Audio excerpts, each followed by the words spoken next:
रात्रीचे 11:30 वाजले होते. शहरावर हलका पाऊस नुकताच थांबला होता. रस्त्यावर अजूनही पाण्याचे तळे चमकत होते. स्ट्रीट लाईटच्या पिवळ्या प्रकाशात थेंब जणू सोनेरी काचेसारखे झळकत होते. सगळीकडे शांतता होती. त्या शांततेत स्टेशन रोडवर एक जुनी पिवळी रिक्षा उभी होती. Number MH14549. तिचा चालक होता शरद पाटील. वय 40च्या आसपास.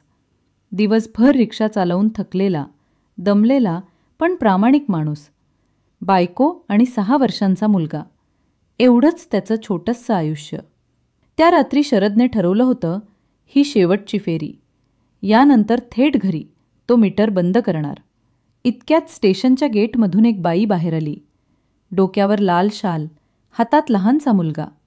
केस ओले, चेहरा फिक्का आणि डोळ्यात प्रचंड थकवा.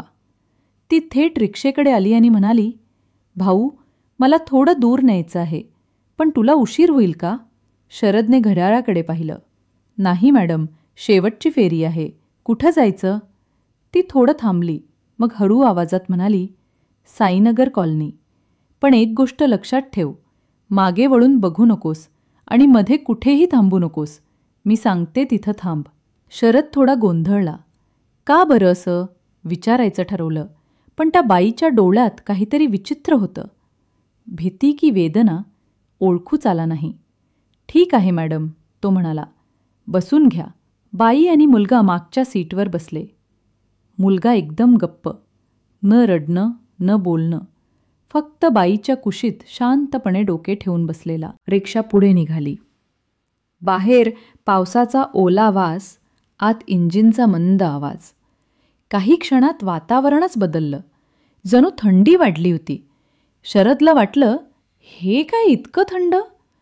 त्यानं आरशातून मागे पाहायचा प्रयत्न केला, पण तेवढ्यात ती बाई मंद आवाजात म्हणाली, भाऊ, मागे बघू नकोस. शरदच्या अंगावर काटा आला.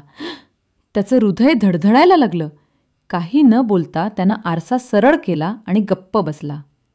रस्ता आता अंधारात जात होता. वडाच्या झाडाखाली पोलीस चौकी होती, पण लाईट बंद.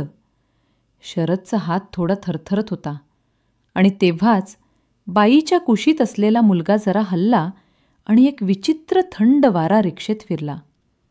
शरदनं स्टिअरिंग घट्ट पकडलं. त्याला वाटलं, हे नेमकं काय सुरू आहे? रिक्षा स्टेशन रोड सोडून पुढे सरकत होती. दोन्हीकडे झाडं आणि पावसाने भरलेली गटारं. रस्त्यावर फारसं काही दिसत नव्हतं. फक्त रिक्षेच्या दिव्यांनी ओले रस्ते चमकत होते. शरदचं लक्ष सतत आरशाकडे जात होतं. पण बाईनं सांगितलं होतं, मागे बघू नकोस. तरी मन थांबेल का? त्याला जाणवत होतं की मागच्या सीटवर काहीतरी विचित्र शांतता आहे. मुलगा पूर्ण गप्प, न हलता बसलेला. त्या शांततेत बाई कधीतरी कुजबुजत होती. घाबरू नको रे, आता काही होणार नाही. शरदला अंगावर काटा आला. आवाज जणू दूरवरून येत होता, पण ती तर त्याच्या मागेच बसली होती. मॅडम, कोणत्या रस्त्याने जाऊ? त्यानं विचारलं. डावीकडून घे, ती म्हणाली, मोठ्या आंब्याच्या झाडाजवळून. तो रस्ता फारच निर्जन होता. मोठं आंब्याचं झाड, खाली जुनी पोलीस चौकी, पण लाईट बंद. तिथं कोणी नव्हतं. शरदनं वेग कमी केला. तेवढ्यात बाईचा आवाज आला, लवकर जा भाऊ, थांबू नकोस, मागे बघू नकोस. शरदचं हृदय जोरात धडधडू लागलं. त्यानं आरशात पाहायचा प्रयत्न केला आणि ज्या क्षणी त्याचा नजर आरशाकडे गेली, त्या क्षणी एक थंड झुळूक त्याच्या मानेवरून गेली. त्याला असं वाटलं, जणू कोणीतरी त्याच्या शेजारी श्वास घेतंय. बघू नकोस म्हणलं ना. बाईचा आवाज आता जवळून आला होता. शरद घामाघूम झाला. हात थरथर कापत होते, पण त्यानं रिक्षा थांबवली नाही. काही वेळानंतर बाई म्हणाली, थांब इथे. रिक्षा एका ओस पडलेल्या वाड्याजवळ थांबली. बाईनं मुलाला कुशीत घेतलं आणि खाली उतरली. किती झाले? शरदनं कापऱ्या आवाजात विचारलं. 80 रुपये, तो म्हणाला. तिने 100ची नोट दिली आणि म्हणाली, बाकी ठेव, पण उद्या हाच रस्ता घेऊ नको. असं म्हणून ती आणि मुलगा अंधारात नाहीसे झाले. शरद काही क्षण तसाच बसून राहिला.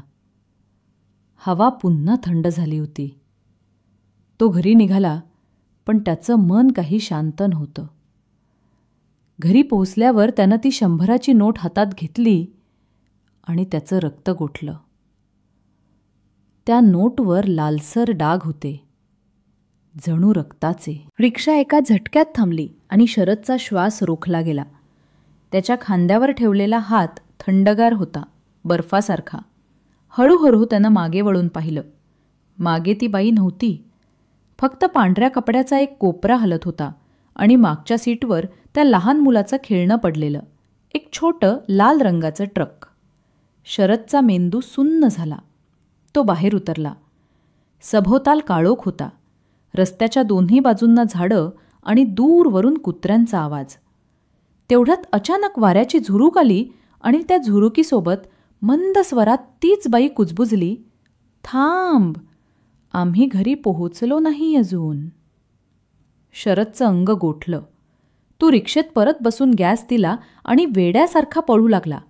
साईनगरच्या दिशेने धावताना त्याच्या डोळ्यांत भीती आणि गोंधळ दोन्ही होते.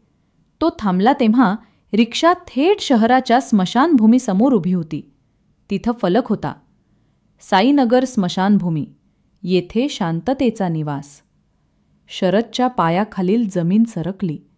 मागे पाहिलं तर त्या बाई आणि मुलगा पुन्हा मागच्या सीटवर बसलेले होते.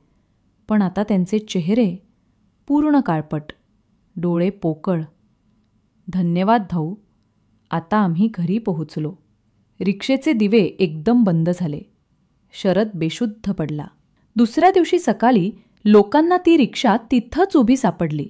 इंजिन चालू, पण ड्रायव्हर गायब. आणि मागच्या सीटवर अजूनही ते लाल ट्रकचं खेळणं ठेवलेलं होतं.